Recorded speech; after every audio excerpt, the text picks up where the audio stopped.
सभी साथियों को जय जौहर, जय बिरसा, जय जयेश, जय जय आदिवासी। आज मुख्य रूप से फेसबुक लाइव पे आने का कारण है कि वर्तमान परिस्थितियों में जो भी अभी चीजें चल रही है, विशेषकर आदिवासी समाज को लेकर, युवाओं को लेकर, विचारधारा को लेकर, उन सभी चीजों पे अपनी बात रखना चाहता था।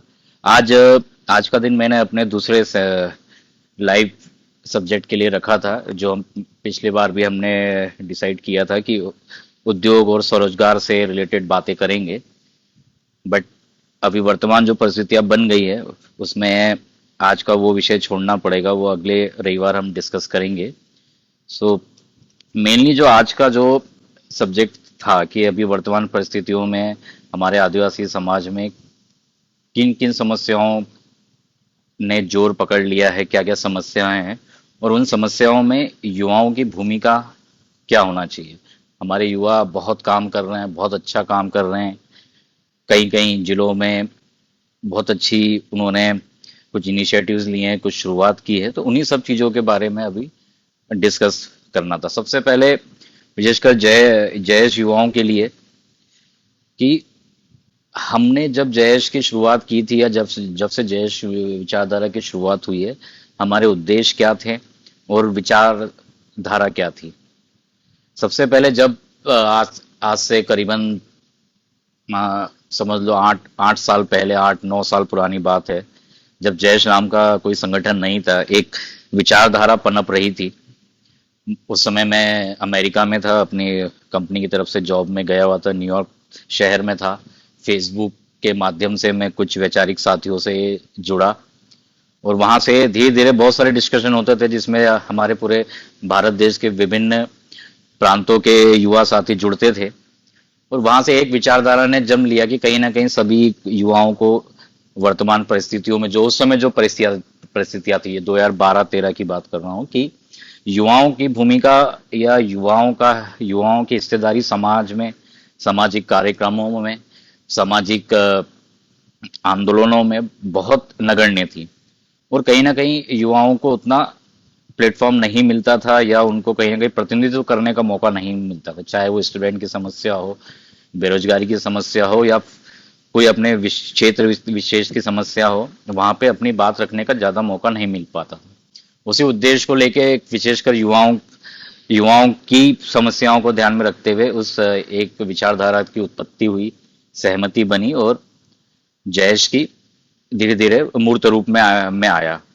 जब से हम लोग जयेश की शुरुआत किए थे, अभी बहुत सारे पुराने साथी जो इतने 8-9 सालों से शुरुआती साथी जो जुड़े हुए हैं, वो लोग जानते हैं कि जयेश की शुरुआत में कितना समर्पण था उन उन साथियों का। अनेकों नाम है, आज मैं किसी का नाम नहीं लूंगा, क्योंकि किसी किसी के नाम लेने में बहुत सारे लोगों के नाम छूट जाते हैं, और कहीं ना कहीं उनको अच्छा नहीं लगता है, या उनको कहीं ना कहीं उनको मन को ठेस पहुंचती है, इसलिए किसी का नाम नहीं लेना चाहूंगा। जस्ट बताना चाह रहा हूँ कि जो भी गिनती के 20, 25, 15, 20 साथी थे, हर इतनी मेहनत करते थे कि इस विचारधारा को आगे कैसे बढ़ाया जाए। छोटी छोटी मीटिंगें लेते थे। ऐसे ऐसे गांवों में हम लोग गए हैं जहाँ पे उस समय बस से भी जाना मुश्किल होता था।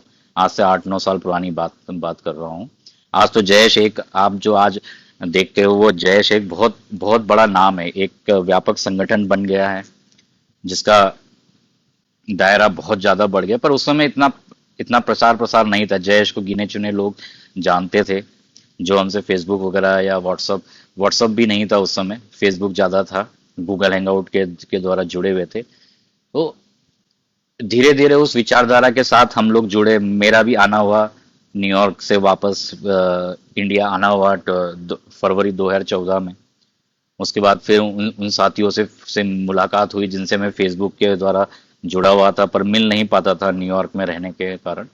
बट उनसे जमीनी लेवल पे मुलाकात हुई, सिलसिला बढ़ा, बैठकों का दौर शुरू हुआ। बहुत छोटी छोटी बैठकें लेते थे, मतलब 4-4, 5-5 लोग, क्योंकि जैश का नाम ही नहीं था उस समय, तो लोग इकट्ठा ही नहीं होते थे। कुछ समझदार साथियों को फोन कर करके हम लोग इकट्ठा करते थे, बुलाते थे, और वो लोग आते थे। तो इसी तो ऐसी ही जयेश की शुरुआत होती चली गई। धीरे धीरे वो बैठकें बढ़ती गई, और एक अच्छी विचारधारा लेके लेके गए गए थे हम, एक नई विचारधारा, एक नई शुरुआत लेके गए थे, तो लोगों ने उसे पसंद भी किया।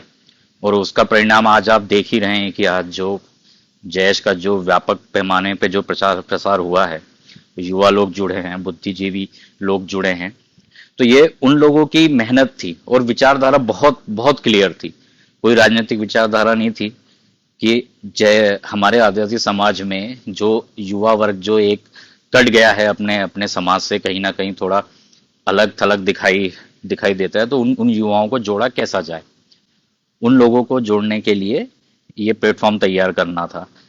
मैं मैं खुद क्षेत्र मैं पुणे में रहता हूँ, अभी भी रहता हूँ। वहां से मैं हर सैटरडे संडे आता था, कहीं पानसेमल, निवाली, इधर सेंधवा के क्षेत्र, भगवानपुरा क्षेत्र, खरगोन क्षेत्र, धार, इधर उधर बहुत सारी जगह पे बैठकें करना करते थे। उस समय बहुत सारे साथी भी साथ देते थे। तो इन्हीं सब चीजों की वजह से आज जयश इतना ऊपर आया।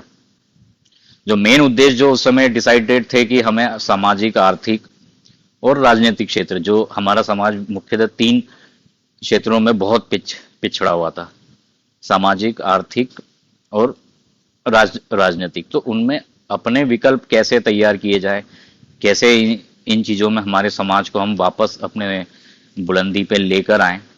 विशेषकर जो हमारा आर्थिक और राजनीतिक जो हमारा क्षेत्र था, उसमें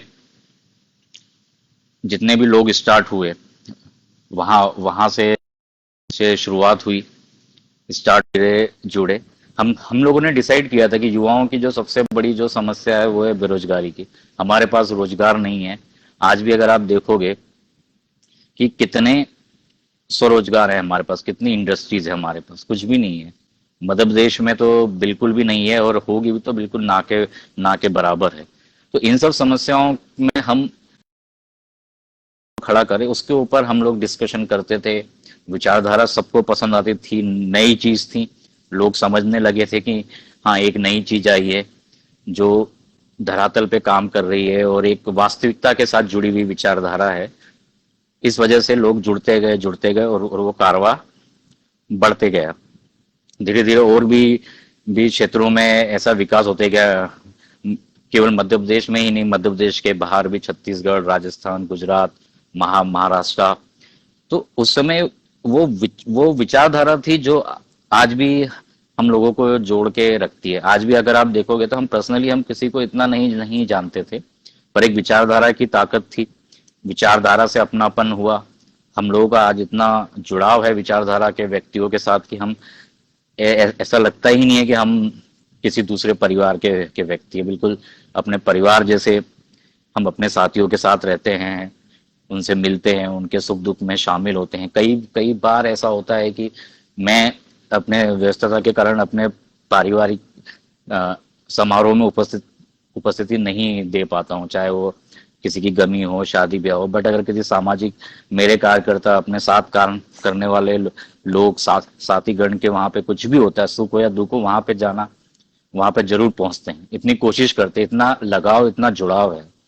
तो कहीं ना कहीं वो जो जुड़ाव है वो आपका एक दिल से है और उस विचारधारा की ताकत के कारण है। अगर हम शुरू से हम राजनीतिक विचारधारा ही होते या इस टाइप की कोई विचारधारा चला रहे होते, तो शायद वो जुड़ाव एक एक तरह से मानसिक मानसिक उतना जुड़ाव, दिल दिल से जुड़ाव वाला नहीं होता। वो एक तरह से जरूरत वाला जुड़ाव होता है। तो जरूरत वाला जुड़ाव नहीं है हमारा, एक दिल से, एक जो हमारा हृदय से जो एक जुड़ाव उस विचार से था, और वो संबंध आज भी बने हुए हैं। उस संबंध में कहीं ना कहीं वैचारिक मतभेद हुए हैं और होते हैं और आगे भी होंगे, उसमें भी कोई दो राय नहीं है। तो उस विचारधारा के साथ के जो उस समय के युवा बहुत अच्छा काम कर रहे थे, अभी भी अच्छा काम कर रहे हैं, पर उनमें विचारधारा बहुत क्लियर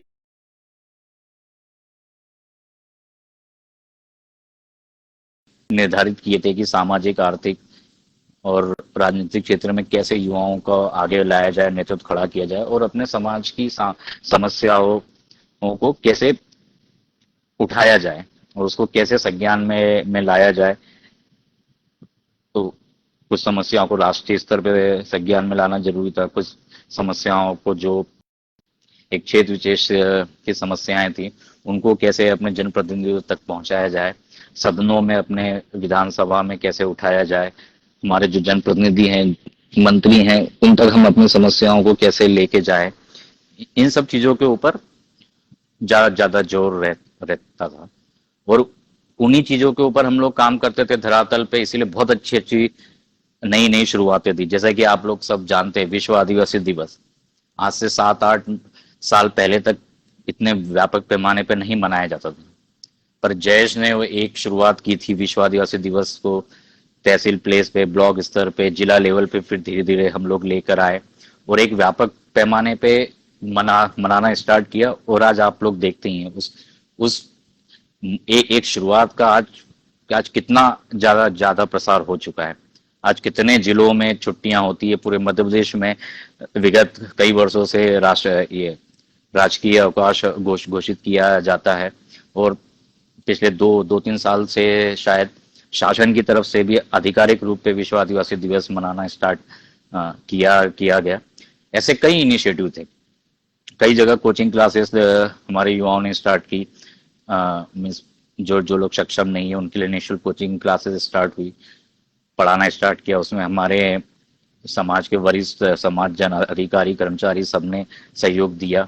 ऐसे बहुत सारे इनिशिएटिव थे जो जैश युवाओं ने उस समय शुरू किए थे और आज भी कर रहे हैं। तो ऐसे इनिशिएटिव जो थे वो उस समय जिनको युवाओं ने संज्ञान में लिया था और उसके उन समस्याओं के कैसे दूर दूर किया जा सके उस ओर उन्होंने सकारात्मक पहल की थी और उसको कहीं ना कहीं सॉल्व भी किया था। आज की जो वर्तमान समस्याएं हैं, विशेषकर अगर मैं आज युवाओं के बारे में ही बात करना चाहूंगा तो थोड़ा बहुत उसमें सामाजिक समस्याएं भी रहेगी। सबसे बड़ी समस्या है हमारे वहाँ बेरोजगारी की। हमारे मध्य प्रदेश की बात करें तो संख्या लाखों में होगी, ऑलमोस्ट 1 करोड़ के आसपास बेरोजगार हमारे समाज के युवा होंगे। शिक्षा की समस्या पहले थी, बट आज हमारे कई क्षेत्रों में कई सामाजिक अ, संगठनों ने बहुत अच्छा काम किया, उसकी वजह से शिक्षा का प्रसार हुआ है, बहुत हद तक हुआ है। पर शिक्षा के प्रसार के साथ साथ रोजगार या आत्मनिर्भरता के लिए हमारे पास संसाधन बहुत कम है। अगर आप देखोगे तो आज पीएससी 2020 का पेपर है, प्री एग्जाम का, तो उसमें अगर आप देखोगे पदों की संख्या के अनुपात में जो जितने लोग बैठ रहे हैं, करीबन 3.5 लाख लोग आज अपीयर हो रहे हैं, बैठ रहे हैं एग्जाम में, और पद आई थिंक मेरे हिसाब से 260 या 270 ऐसा कुछ पद है। तो उससे आप अनुमान लगाइए, एक मतलब उस हिसाब से हम देखेंगे तो हर 1500 व्यक्ति में से एक व्यक्ति को जॉब फाइनल जो भी मिलेगी वो एक को मिलेगी। बट उसी के साथ साथ हमें दूसरी जो अभी विकट समस्या है बेरोजगारी की, उससे हम कैसे निपटें। गवर्नमेंट जॉब पे अगर हम डिपेंडेंट रहेंगे, जिन लोगों को मिल जाती है, सब लोग प्रयास कर रहे हैं, मिल जाती है अच्छी बात है, बट केवल उसी के ऊपर अगर हम डिपेंडेंट रहेंगे तो ये समस्या का समाधान नहीं निकाल पाएंगे, क्योंकि हर साल नए नए ग्रेजुएट्स आएंगे, हर साल नए बेरोजगार लोग जुड़ेंगे, क्योंकि इतने स्कूल कॉलेजेस सब खुल गए हैं, आप लोग सब जानते हैं। हर साल एक नया नया बैच आ जाएगा। तो ये सब जो चीजें होती है तो उससे हम लोग कैसे निपटे। और भी जैसे कई समस्या अभी विगत 5-6 सालों से ऐसे आपने देखा होगा, मौसम चक्र चेंज हुआ है, कई अल्प वर्षा हो रही है, कई अधिक वर्षा के कारण फसलें खराब हो रही है। किसानों को फसल के बाद जब मंडियों में जाते हैं तो कहीं ना कहीं भाव उतना नहीं नहीं मिल पाता है। मंडी में थोक में भाव बहुत कम हो जाता है जब उपज को बेचने का बारी आती है। और बीमारियां आ रही है, वायरस आ जाते हैं। तो इन सब चीजों से लिए आज की ये जो महत्वपूर्ण समस्या है, आज के युवाओं को योजना उसी हिसाब से बनाना चाहिए कि ये जो समस्या है इनका हम समाधान कैसे निकालें। कई कई तरीके हो सकते हैं, पर उसमें युवाओं को अपनी भूमिका स्पष्ट करना चाहिए और प्लान बनाना चाहिए। मान लो बेरोजगारी की समस्या है, तो बेरोजगारी की समस्याओं के लिए हमारे पास क्या क्या विकल्प हो सकते हैं। पहला विकल्प है कि हम शासन प्रशासन से हम अ, मांग करें कि ज्यादा से ज्यादा पदों पे भर्ती प्रक्रिया शुरू की जाए, बैकलॉग पदों को भरा जाए, और जो नए नए क्षेत्र में रोजगार उत्पन्न हो सकते हैं, ऐसे उद्योगों या ऐसे रोजगार के अवसरों को तलाशा जाए। ये एक विकल्प हो सकता है। दूसरा विकल्प हो सकता है कि हम स्वयं के कितने सौ उद्योग हम लोग लगा पाए। लघु उद्योग लगा सकते हैं, मीडियम इंडस्ट्रीज डाल सकते हैं। कई योजनाएं चल रही हैं, सरकारी योजनाओं में अनुदान है, सब्सिडी है, बैंक्स लोन है। तो दूसरा विकल्प उस ओर हमको प्रयास करना चाहिए। तीसरा विकल्प हो सकता है कि हम, अगर हमारे पास अर्थ की समस्या है, जो आज की डेट में मैक्सिमम लोगों के पास है, आर्थिक समस्या हमारी कितनी कितनी है, तो उसका अगर हमारे पास समाधान नहीं नहीं है, तो हम कैसे, हम कोऑपरेटिव मोड में जाएं, हम कोऑपरेटिव प्रणाली को फॉलो करें, उसको अपनाएं, युवाओं के छोटे छोटे कोऑपरेटिव ग्रुप्स बनाएं जो एक लोकल एरिया को रिप्रेजेंट करे। वहां से हम कोऑपरेटिव के सिद्धांत को फॉलो करके अपने अर्थ की व्यवस्था करें। और तीसरा विकल्प, चौथा विकल्प हो सकता है कि हमारे समाज के जो वरिष्ठ लोग हैं, या जो हम सक्षम व्यक्ति हैं, उन तक हम अपनी बात को कैसे लेके जाए, उनसे हम लोग निवेदन करें, अपने बिजनेस प्लान लेके जाएं, अपने अपनी जो भी आपकी रणनीति है स्वरोजगार के लिए या अपने उद्योग धंधों के लिए, वो प्लान लेके हम उन तक पहुंचे। उनसे हम लोग निवेदन करें कि वो लोग अपना शेयरिंग बेसिस पे शेयर होल्डर बन के हमारे प्लान में या हमारे बिजनेस में आप लोग पार्टिसिपेट करो, आप लोग सपोर्ट करो। तो एक विकल्प ये भी हो सकता है। तो ऐसे हर समस्या के ऊपर हमको एक सकारात्मक रूप से पहल करके हमको हमको सोचना चाहिए। समस्या है, समस्या के बारे में सोचते रहने से समस्या सॉल्व नहीं हो जाएगी। समस्या का निराकरण किन किन तरीकों से हो सकता है, समस्या का समाधान किन किन तरीके से हो सकता है, उन विकल्पों के ऊपर हम लोगों को संगठित होकर एक सकारात्मक दृष्टिकोण के साथ, बहुत ही आत्मविश्वास के साथ उन विकल्प को, जितने भी हम विकल्प बना रहे हैं, उनको लिस्ट आउट करके उसके बारे में हम चर्चा करें, बैठकें करें, बातें करें, वरिष्ठ लोगों का मार्गदर्शन ले, एक्सपर्ट लोगों से बात करें जो हमारे समाज के उस फील्ड में है। ऐसे करके हर जिले में, या मैं तो बोलता हूँ हर तहसील में, ऐसे प्लान बनाना चाहिए। बेरोजगारी समस्या है, पूरी दुनिया को पता है, पूरे वर्ल्ड में आज की समस्या है, इंडिया में समस्या है, हर समाज की समस्या है। वो ऐसा नहीं है कि केवल आदिवासी समाज की समस्या, पर उनके पास विकल्प तैयार हैं। हमारे समाज के पास विकल्प नहीं है, और विकल्प है भी तो हम उस तरफ हम लोग ज्यादा हम सोच नहीं कर रहे, या फिर रणनीति नहीं नहीं बना पा रहे। तो ऐसे जो हमने जो विचारधारा शुरू की थी, जय संगठन, जय आदिवासी युवा शक्ति संगठन, ये ऐसी सब विचारधाराओं को एक साथ लाके एक धरातल पे एक सकारात्मक हम क्या अच्छा कर सकते हैं। क्योंकि हमारा शुरू से एक डायलॉग रहता है कि जय जो बोलता है वो करके दिखाता है। तो समस्याओं को हमको समाधान भी देना पड़ेगा। बेरोजगारी समस्या मैं अभी देख रहा हूँ पिछले 1 डेढ़ साल से, हर महीने में या हर 2 महीने में, हर 6 महीने में बेरोजगार जाते हैं ज्ञापन लेके, धरना प्रदर्शन, ये मंत्री जी को देना, फिर सीएम साहब को देना, फिर कलेक्ट्रेट को देना, सब जगह होगा, और वो सही भी है।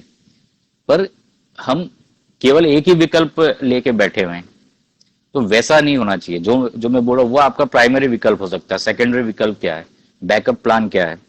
जैसे मैंने बोला स्वरोजगार की तरफ जाओ, फिर उसका बैकअप प्लान क्या है कि अगर पैसा नहीं है तो पैसों का इंतजाम कैसे हो, हम कोऑपरेटिव मोड में जाएं, हम अधिकारी कर्मचारियों को हम शेयर होल्डर बनाए। तो ऐसे धीरे धीरे ऐसे विचार उत्पन्न करना चाहिए, और समस्याओं का समाधान की ओर जा और जाना। और भी कई समस्या, मैंने अभी, ये एक बहुत विकराल समस्या बन गई बेरोजगारी की, इसलिए मैं उसके ऊपर अभी बात कर रहा हूँ।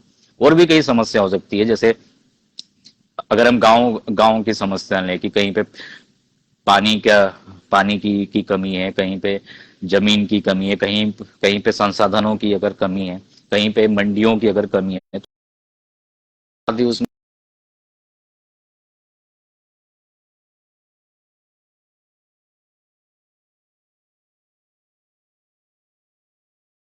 टीम बनाए, सब संगठित करें अपने एरिया के किसानों को, उनका एक किसान प्रोड्यूसर कंपनी टाइप का एक कुछ ऐसा संस्था का एक निर्माण करें जहां से सब लोग अपना माल इकट्ठा करें और हम बड़े व्यापारियों तक डायरेक्ट हम लोग जाएं, ताकि बीच के जो बिचौलिए हैं उन उन बिचौलियों को हम लोग हटा पाएं। तो इससे युवाओं का जो विशेषकर जो बेरोजगार लोग हैं, जो पढ़े लिखे हैं, जिनमें समझ है, जो बाहर की दुनिया से कांटेक्ट कर सकते हैं, जो बाहर जा जा सकते हैं, मार्केटिंग कर सकते हैं, वो लोग पार्ट टाइम ये सब काम काम कीजिए। हो सकता है धीरे धीरे वो उसी क्षेत्र में अपना अच्छा करियर बना लें, अपना भविष्य उसी क्षेत्र में निकले। हो सकता है आगे चल के वही युवा बहुत बड़ा ठेकेदार बन जाए, मतलब बड़ा ठेकेदार बन जाए, ऐसा थोक का ठेकेदार बन जाए सब्जियों में, अनाजों में। ऐसे कई विकल्प है। बस शुरुआत ऐसी ऐसी करना है। अभी दिक्कत क्या हो रही है, हम सब समस्याओं में उलझे हुए हैं। हम समस्या के समाधान के ऊपर कोई बात नहीं करना चाह रहा। बहुत बहुत पीड़ा होती है। मैं कई संगठनों की बैठकों में लगभग हर रविवार को गूगल मीट होती है, हैंग आउट होता है, और मीटिंगें हो रही है, प्रदर्शन होते हैं, बड़े बड़े समारोह होते हैं, पर कहीं भी हर जगह हम समस्याओं के बारे में बात कर रहे हैं। समस्याओं के समाधान के बारे में कोई बात ही नहीं करना चाहता। कई बातें स्टेज पे सुनने में अच्छी लग रही हैं, मजा आता है, तालियां भी बज जाती है, पर उससे समाधान नहीं निकलता। आप सुन के आओगे घर आके, घर से वहां से प्रोग्राम स्थल से घर तक आते आते 3-4 घंटे में आप उसको भूल जाओगे। ऐसा नहीं होना चाहिए। ये आपका आपकी भविष्य का सवाल है। आपको आने वाला आपकी जिंदगी, आपका भविष्य इसी समय पे डिपेंड करता है कि आज आप रणनीति क्या बना रहे हैं। तो केवल उद्देश्य केवल कहने का इतना है कि युवाओं का जो भूमिका होना चाहिए थी आज समस्याओं को सुलझाने में, हम सुलझानों हम समस्याओं के समाधान की जगह हम समस्याओं के लिए आवेदन, विरोध, और उसमें हम ज्यादा उलझ गए हैं। वो भी एक प्रक्रिया है। मैं उसके भी विरोध में नहीं हूं। मैं उसका समर्थन करता हूं, पर हम केवल उसी चीज में लग गए। आपको अगर अपनी मांगे रखना है तो आप महीने में एक बार आप मांग रखिए, बाकी 29 दिन आप क्या क्या कर रहे हैं। अगर आपको धरना प्रदर्शन करना है, मांगे अपना देना है, या अपनी ज्ञापन देना है, तो महीने में एक दिन दे दीजिए, दो दो दिन दे दीजिए, 5 दिन दे दीजिए। पर बाकी के 25 दिन क्या कर रहे हैं आप? बाकी के 25 दिन आप इनएक्टिव हो के मत बैठिए। उसी समाधान के आप जो आपके विकल्प है, दूसरे बैकअप प्लान है, आप उसके ऊपर काम काम कीजिए। धीरे धीरे हर युवाओं में इतना स्किल डेवलप होना चाहिए। मैं कई बार मेरे विशेषकर मैं खरगोन जिले के युवाओं के साथ बैठता हूँ। पिछले दो दो साल से थोड़ा सार्वजनिक संपर्क थोड़ा टूट गया है। मैंने अपने आप को लिमिटेड कर लिया है। एक व्यक्तिगत व्यस्तता रहती है, ऑफिशियल वर्क रहता है, तो ज्यादा जिलों में इतना ज्यादा हो नहीं, घूमना हो नहीं पाता। मैं उनसे बार बार यही बोलता हूँ, कई लोग युवा आते भी है, कि आप अपने क्षेत्र में देखिए क्या संभावना है। संभावनाएं भरी पड़ी है। ये भारत देश है, यहाँ पैसा रोड पे पड़ा हुआ है। उठाने वाला चाहिए और उसको कमाने वाला वाला व्यक्ति चाहिए। हम लोग समाधान के बजाय हम केवल समस्या में ही उलझे में हैं। तो मेरा कहने का मतलब शायद आप लोग समझ पा रहे होंगे कि मैं कहना क्या चाह रहा हूँ। समाधान में आप 10% उलझे, 90% आप उस समस्या के विकल्प, उसके समाधान, उसके ऊपर रणनीति, उसके लिए एक्शन प्लान क्या होना चाहिए, उन सब चीजों में अपना एनर्जी लगाइए, बजाय इसके कि हम केवल समस्याओं को बताने में हम अपना 90% समय व्यतीत करें। और ये केवल युवाओं की समस्याओं के लिए ही नहीं बोल रहा हूँ। मैं सामाजिक समस्याओं के लिए भी सेम चीज बोलना चाह रहा हूँ। आज का जो उद्देश्य ये था कि युवाओं की भूमिका क्या है, या युवाओं की भूमिका क्या क्या होना चाहिए।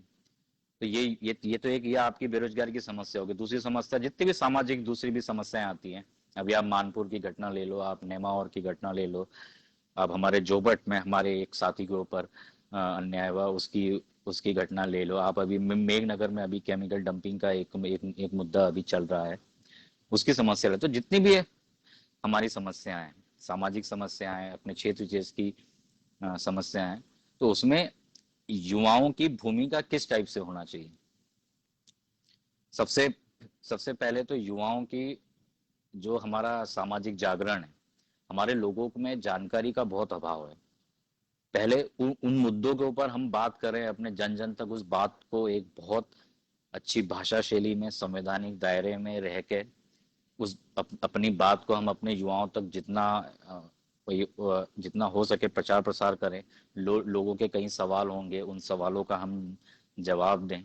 उनके कई कंफ्यूजन होंगे, कहीं उनमें जिज्ञासाएं होगी कि, क्योंकि जिज्ञासाएं होना आम बात है। अगर आप आज की डेट में अगर हम बहुत इंटर गांव में जाए और उनको बोले कि यार ये केमिकल डंपिंग हो रहा है, केमिकल छोड़ा जा रहा है जमीन में, तो उनको शायद नहीं समझ में आता कि यार उससे क्या होगा, उसके दुष्प्रभाव क्या होंगे, उसके आने वाले समय में उसके दुष्प्रभाव क्या क्या हो सकते हैं। तो ये सब चीजें पहले हम उनको धरातल पे हम तैयार करें, जानकारी दे, उसके बाद जो भी हमें संवैधानिक तौर पे जो हम एक्शन ले ले सकते हैं, उन प्रक्रिया के तहत हम लोग अपना विरोध विरोध प्रदर्शन करें, या हम अपना मांग जो भी हम हमको हमको करना है वो हम करें, पर सारी चीजें संवैधानिक दायरे में रह के कीजिए।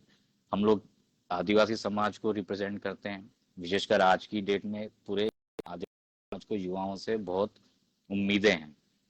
तो अगर हम एक समाज का प्रतिनिधित्व करते हैं, या हम युवा पीढ़ी को हम अगर हम प्रतिनिधित्व दे रहे हैं, तो हमें बहुत एक प्रक्रिया के तहत पूरा प्लानिंग के साथ अपनी बात को रखना चाहिए। वो कोई भी मुद्दा हो, हम प्रक्रिया के तहत जाएंगे तो शायद हमारी बात सुनी भी जाएगी। हमारे जो दूसरे समाज जन है, हमारे वरिष्ठ साथी हो सकते हैं, अन्य सामाजिक संगठन हो सकते हैं, अधिकारी कर्मचारी संगठन हो सकते हैं, वो भी आपकी बात को सुनेंगे, आपको डायरेक्ट या इनडायरेक्ट आपके समर्थन में भी आएंगे।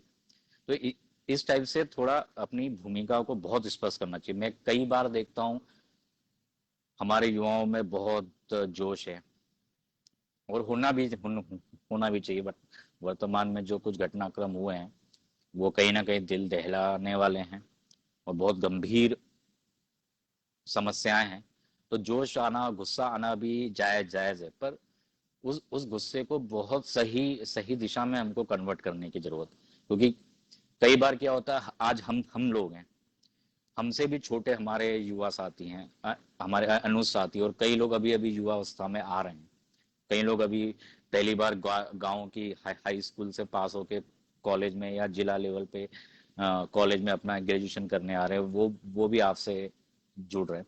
तो उन तक हम अपना मैसेज हम सही तरीके से पहुंचा पाए, तो बात हम इतनी शालीनता के साथ, इतने संवैधानिक तरीके से, इतनी प्रक्रिया के तहत रखें, क्योंकि जैसा आप हम लोग ट्रेन करेंगे, युवा आप लोग, वैसे ही आपकी जो नीचे वाले जो आपके फॉलोअर है, या आपकी जो छोटे भाई भतीजे, या जो भी आपके गांव का, वो आपको फॉलो करेगा और आपसे सीखेगा।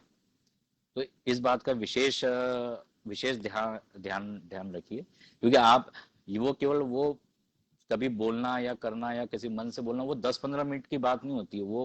वो चीज बहुत व्यापक लोग सुनते हैं, उसमें युवा युवा साथी भी होते हैं, और एक तरह से वो आपको फॉलो फॉलो करते हैं कि हमको बात कैसे रखनी है, अपनी बात कैसे हमको अपने जो जो भी आपकी विचार है वो आप कैसे आप रख रहे हो। तो इन सब चीजों की आप कहीं ना कहीं इनडायरेक्टली आप उनको ट्रेनिंग देते हो। तो इस और थोड़ा युवाओं को गंभीरता के साथ सोचने की जरूरत है, और जितना ज्यादा हो सके अपने धरातल पे लोकल समस्याओं पे जितना एकजुटता के साथ, जैसा मैंने अभी बेरोजगारी समस्या का उदाहरण दिया, तो कैसे हम समाधान निकल सकते हैं, हम उसके ऊपर ज्यादा से ज्यादा काम काम करें। धरना प्रदर्शन ज्ञापन, ये एक प्रक्रिया का पार्ट हो सकता है, ये हमारा उद्देश्य नहीं हो सकता, ये हमारा अंतिम पड़ाव नहीं है, ये केवल प्रक्रिया का एक एक बोलते हैं ना स्टेप है। हम उसी स्टेप पे ना अटक के हमको समाधान की तरफ ज्यादा ज्यादा जाए। और भी जैसे बहुत बहुत सारी समस्या और बहुत सारे क्षेत्र, बहुत सारी चीजों पे बात रखना चाहता था, पर टाइम उतना मिलेगा नहीं, तो मैं बहुत सारी चीजों को भी शॉर्ट में कर रहा हूँ। किसी और दिन आएंगे और बहुत अच्छे से डिस्कशन करेंगे। मैं चाहता हूँ कि फिजिकल हम लोग बैठ के किसी दिन हम लोग बैठ के बात करेंगे। अभी कोरोना प्रोटोकॉल चल रहा है तो वो संभव नहीं है, पर जब भी ये आज नहीं तो कल ये सब चीजें खत्म होगी, हम लोग बैठेंगे। और युवाओं को अपनी भूमिका में खासकर अगर आप ट्रेनिंग कर रहे हो, या आप अपना रिप्रेजेंटेशन दे रहे हो अपने जिले का, अपने तहसील का, अपने ब्लॉक का, तो सबसे पहले तो आप आपको खुद को अपने आप को ट्रेन करना पड़ेगा। आप कैडर अटेंड कीजिए, आप अपने वरिष्ठ लोगों से मार्गदर्शन लीजिए, बहुत पुराने कार्यकर्ता है जो 25-30 साल से काम कर रहे हैं, कि अपनी बात कैसे रखना है, शासन के सामने कैसे रखना है, प्रशासन के सामने कैसे रखना है, कोई कैबिनेट मिनिस्टर है उसके सामने हमको अपनी बात कैसे रखना है, अगर हम सीएम के सामने अपनी बात रखना है तो हमको बात कैसी रखना चाहिए, क्योंकि ये सब पद संवैधानिक पद है। आप प्रशासन ले लो, पुलिस प्रशासन ले लो, आप जनप्रतिनिधि ले लो, आप हमारे सीएम मुख्यमंत्री जी ले लो, कोई भी संवैधानिक पद का जो भी व्यक्ति है, अगर हम उसके सामने अपनी बात रख रहे हैं तो हम कैसे रखें, हम अपने पॉइंट कैसे रखें, उसको हम संवैधानिक तौर पे हम अपनी बात को कैसे और अच्छे तरीके से उसको हम रिलेट करके लिखित तौर पे हम कितने अच्छे तरीके से हम रख सकें, तो जिससे आपकी बात को सुना भी जाए और उसके ऊपर कुछ एक्शन भी लिया जाए। तो ये सब चीजें आपको सीखना पड़ेगी, और न केवल अभी के युवाओं को, आने वाले जो आपके पीछे जो युवा है, आप अगर वैसा करोगे तो आपको देख के वो भी वैसे ही सीखेंगे और आपको फॉलो करेंगे। तो ये थोड़ा इस और थोड़ा एक सकारात्मक पहल के साथ थोड़ा जो भी सक्रिय युवा युवा साथी है वो इस तरफ ध्यान दे। तीसरी चीज है, आज का जो हमारा जो मेन जो कम्युनिकेशन का जो माध्यम बन गया वो है सोशल मीडिया। सोशल मीडिया में आपका फेसबुक हो गया, फेसबुक लाइव हो गया, व्हाट्सअप हो गया, गूगल मीट हो गई, गूगल हैंगआउट हो गया, और भी कई सोशल मीडिया प्लेटफॉर्म है, ट्विटर हो गया, इंस्टाग्राम हो गया, कई हैं आजकल। लगभग हर युवा मेरे हिसाब से आजकल सोशल मीडिया यूज कर रहा है, और हमारी ताकत भी रहा है। शुरू से हमारी जो शुरुआत हुई थी वो सोशल मीडिया के थ्रू ही हुई थी, और कहीं ना कहीं वो हमारी ताकत भी है। तो सोशल मीडिया में भी अगर आप अपने विचारों को रखते हैं तो उसमें एक प्रोटोकॉल आपको फॉलो करना पड़ेगा। अगर हमको विचारों की अभिव्यक्ति की अगर हमको स्वतंत्रता है तो स्वतंत्रता के दायरे में हमको हमको रहना पड़ेगा। हमको अपनी बात हम कैसे पुटअप करें, क्योंकि आपके सोशल मीडिया से बहुत लोग जुड़े होते हैं, उसमें हमारे समाज की माताएं भी रहती है, बहनें भी रहती हैं, जैसे मैंने बोला हमसे छोटे हमारे अनु छोटे भाई बहन भी होते हैं, हमसे वरिष्ठ लोग भी होते हैं जो हमारे माता पिता के एज के होते हैं, उनसे भी वरिष्ठ साथी लोग होते हैं, सब सब तरफ की विचारधारा के और सब उम्र के और अ, सब विचारों वाले साथी जुड़े रहते हैं। तो हम अपनी बात को खासकर सोशल मीडिया कोई सा भी प्लेटफॉर्म में हम कैसे रख रहे हैं, उस बात का हम कितने अच्छे तरीके से अपनी बात हम अपने सुनने वालों तक या अपने जो भी आपके कांटेक्ट में है, अपनी फ्रेंड लिस्ट में है, या आपके ऑडियंस है, आप कैसे पहुंचा पा रहे हो, इन चीजों को भी बहुत सोच समझ के रखना चाहिए। सोच समझने का मतलब है कि संवैधानिक दायरे में भाषा शैली को विशेष ध्यान रख के एक अपने समाज की जो मर्यादा है या सोशल मीडिया में जो हमारी मर्यादा है उस मर्यादा को ध्यान में रख के बहुत अ, एक क्या बोलना चाहिए, व्यवस्थित तरीके से मैनेज तरीके से अपनी बात हमको रखना चाहिए। अगर आप ऐसा करोगे तो आप खुद उसका आप परिणाम देखोगे कि आपके लोग आपकी बात से सहमत होंगे, आपको फॉलो करेंगे, आपकी बातों को शेयर करेंगे। हमारे समाज के बहुत सारे दूसरे भी जो सक्षम लोग हैं, विशेषकर प्रशासन से जुड़े हुए, पुलिस प्रशासन से जुड़े हुए, या अधिकारी कर्मचारी है, या अन्य सामाजिक संगठन के जो जो भी समाज का व्यक्ति है, वह आपसे जुड़ना पसंद करेगा। अगर आप एक बात को अपने एक मैनेज तरीके से अगर आप पहुंचाते, क्योंकि वर्तमान परिस्थिति में अभी 3-4 केस हुए हैं, आप सभी जानते हैं, मैं उसमें अभी ज्यादा डिस्कस नहीं करना चाहूंगा कि उसका दुष्परिणाम भी कैसे निकला। तो इसमें जरा विशेष सावधानी रखिए। ये हमारी विचारधारा नहीं थी। हमारी विचारधारा है कि हमारी बातों को, हमारी समस्याओं को, हमारी मांगों को हम कितने अच्छे और संवैधानिक तरीके से हम अपने लोगों तक, अपने जनप्रतिनिधियों तक और शासन प्रशासन तक हम अपनी बात को पहुंचा पाए। तो ये दायरा, मर्यादा और भाषा शैली, ये सब थोड़ा मेरा विशेष अनुरोध है खासकर युवाओं से कि थोड़ा ध्यान रखिए। सोशल प्लेटफॉर्म बहुत बड़ा प्लेटफॉर्म होता है, हजारों लाखों लोग जुड़े होते हैं, तो भाषा शैली और अपनी जो जो भी आप बात रख रहे हैं उसमें मर्यादा और भाषा शैली अपने और आपके लिखने का तरीका, ये सब चीजों के ऊपर एक बार पोस्ट करने से पहले आप लोग थोड़ा उसको रिव्यू कीजिए, ध्यान दीजिए। और अभी अभी तो इतना ही है, युवाओं की और भी समस्या है। आज का टॉपिक मैंने बहुत अच्छा तैयार किया था स्वरोजगार के लिए, बट उसके ऊपर आज बात नहीं कर पाऊंगा, अगले संडे देखेंगे।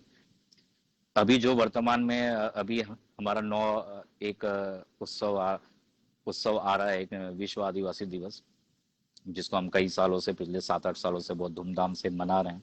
उसकी तैयारियों को लेके भी बहुत सारी बैठकें हो चुकी है। हर जिले में हो रही होगी या आज हो चुकी होगी, या कई अभी आने वाले समय में और होने वाली है। तो विशेषकर जितनी भी हम तैयारी करें, सब अपने अपने जिले में, अपने अपने लेवल पे, अपने अपनी संगठन के थ्रू या उनकी जो भी समितियों के थ्रू अपना अपना काम करते हैं। बट मेरा इस बार विशेष अनुरोध है कि कहीं ना कहीं आप सभी जानते हैं, पिछले 1-1.5 साल से कोरोना महामारी के कारण जो प्रोटोकॉल लगी हुई है, कोरोना प्रोटोकॉल है, 144 लगी है, कोरोना प्रोटोकॉल लगी हुई है। तो मुझे नहीं लगता है कि बड़ा प्रोग्राम या कोई व्यापक मतलब जिले स्तर पे बड़े बड़े प्रोग्राम जैसा हम पिछले विगत सालों में करते आए हैं, रैलियां और ये सब नहीं हो पाएगा। और हमें कहीं ना कहीं हमें करना भी नहीं चाहिए, ये मेरा एक व्यक्तिगत मत है। क्योंकि अभी कोरोना वायरस का प्रकोप अभी भी चल रहा है, तीसरी लहर के आने की संभावना है। तो कहीं ना कहीं अपने लोगों को हम सोशल डिस्टेंसिंग का प्रोटोकॉल का पालन करते हुए उनको भी समझाएं। और छोटे छोटे अपने अपनी जगह पे 5-10 लोगों का ग्रुप बना के अपने गांव में, अपने ब्लॉक में, अपने तहसील प्लेस में, अपने जिले में, या जैसे भी आपका आपका आसपास जो और आपके संगठन की जैसी भी इच्छा हो, वहां पर हम छोटे से छोटे रूप में अगर मनाएं। और कोशिश करें कि अभी जो वर्तमान में जो जलवायु परिवर्तन, ग्लोबल वार्मिंग और इनसे जो दुष्प्रभाव पड़ रहे हैं, इस ओर अगर हम अपने समाज का और विशेषकर अदर अदर समाज का भी ध्यान आकर्षित करने के लिए, एक सकारात्मक मैसेज देने के लिए, एक नया मैसेज देने के लिए, एक बहुत ही कारगर मैसेज देने के लिए मेरा एक विशेष अनुरोध है कि कम से कम अपने जिले में, पर्टिकुलर जिले में, ज्यादा बड़ी बात नहीं, केवल 500-500 पौधे लगाइए। क्योंकि भीड़ इकट्ठा करना नहीं है, हमको बांटना नहीं है। 500 पौधे आप लीजिए, आप घर घर जाके बांटिए, या कहीं आप व्यवस्था कर सकते हैं, किसी कोई आपके पास ऐसी जमीन हो या ऐसी जगह हो, वहां पे जाके आप वृक्षारोपण कीजिए। और 500 पौधों के आप फोटो लीजिए, अपने आप प्रेस नोट नोट जारी कीजिए, अपना मैसेज दीजिए कि हमने ये प्रकृति और पर्यावरण को बचाने के लिए, जो हम प्रकृति पूजा कर रहे हैं, हम प्रकृति से जुड़े हुए हैं, हम अंतिम व्यक्ति हैं शुरुआत से लेकर अंत तक, जो हम प्रकृति के साथ ही रहते हैं। ऐसा मैं एक सकारात्मक आप मैसेज दीजिए। और कम से कम 500 पौधे, मतलब पौधों का अपने अपने जिलों में ऐसा आप टारगेट बनाकर चलिए। और उसके फोटो वगैरह, जैसा कि मैंने बोला, अभी सोशल मीडिया प्लेटफॉर्म है, ऐसे आप सकारात्मक चीजों को आप ज्यादा आप उसमें शेयर शेयर कीजिए। तो इससे क्या होता है, समाज में एक पॉजिटिव एक ऊर्जा आती है। और पॉजिटिव ऊर्जा, विशेषकर आज की डेट में युवा बहुत डिप्रेस हो रहा है। मैं पिछले 3-4 सालों से देख रहा हूँ, बेरोजगारी, इधर उधर की समस्याओं, इनसे बेरोजगार मतलब युवा कहीं ना कहीं डिप्रेस हो रहा है। तो पॉजिटिव एनर्जी की अभी बहुत जरूरत है हमारी युवा युवा पीढ़ी को। तो ऐसे पॉजिटिव काम करते रहिए, पॉजिटिव एनर्जी के साथ मैसेज दीजिए। तो कहीं ना कहीं जो एक ऊर्जा का संचार होगा, वो आने वाले समय में हमको बहुत ताकत देगा। तीसरी बात जो मेरी थी, अर्थ मैनेजमेंट की, अभी मेरी कल भी बात हुई थी कि आजकल अर्थ जो है, जो हम आर्थिक जो हम बोलते हैं, हमारा समाज, आप सभी लोग जानते हैं कि हम अभी उतने उतने सक्षम नहीं हुए हैं। बहुत बहुत खर्चे हो रहे हैं आजकल।